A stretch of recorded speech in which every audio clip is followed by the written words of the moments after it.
Could you describe again what it was you saw?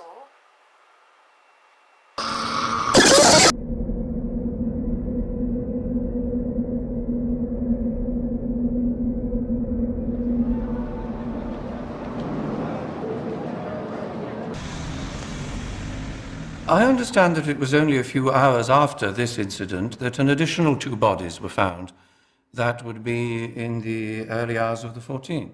Yes, at 2 different locations. Both displayed evidence of the same extreme physical trauma that Mr. Russell had experienced.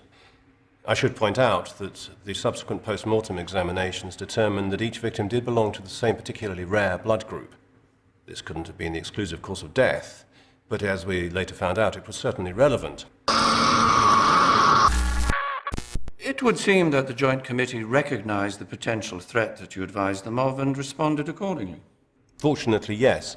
The emergency measures were in place before the next occurrence, which took place a little over 36 hours later.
Was it determined why the physical deformities advanced so aggressively in this instance?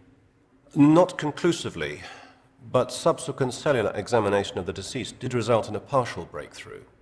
Cytology research at Roslin identified part of the biological process that we now know to be responsible. By this stage, research efforts were focused on what role DNA might have during these episodes, and quite quickly the Roslin team determined that certain long-redundant gene sequences were becoming activated. It's never been clear as to what their function or purpose may have been in the past, but one theory is that they once played an important role in the evolutionary process. This may also explain the range of somewhat primitive physical characteristics we've seen in each of these cases. And the incident in the Crixon Finance building? Yes, on the evening of the 19th. Following a board meeting that had finished at 7:25 p.m., an account executive and one of his assistants had elected to work on into the evening. At approximately 8:35 p.m., just over an hour later, the PA made her way down to the second floor to have a set of papers signed off by a member of the auditing team. Now, this was Mr. Martin Wiseman.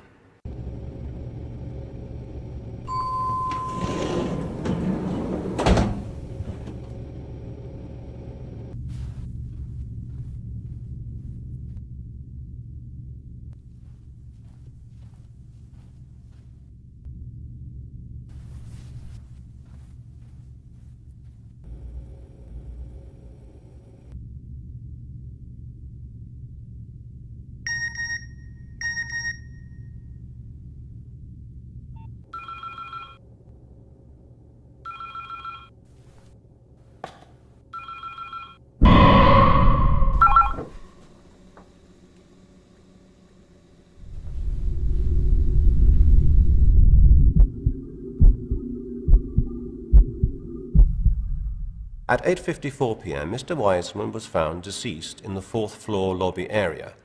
But most importantly, physical evidence found in Mr. Wiseman's office was confirmation that he regularly purchased pharmaceutical products via an unregulated online retailer.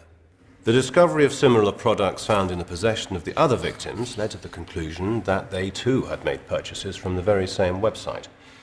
Forensic analysis of this evidence revealed that it contained a highly unstable, synthesized property that was chemically similar to hormone that is naturally found in the process of DNA construction and repair.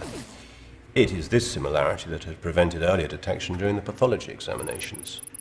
In short, the prolonged usage of this unstable chemical, combined with an unusual blood group, eventually culminated in activating the catastrophic biological process that caused their deaths.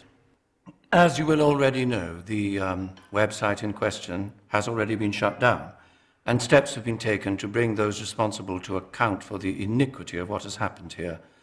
I have briefed the Minister thus far, and he is satisfied that a major public health crisis has been averted.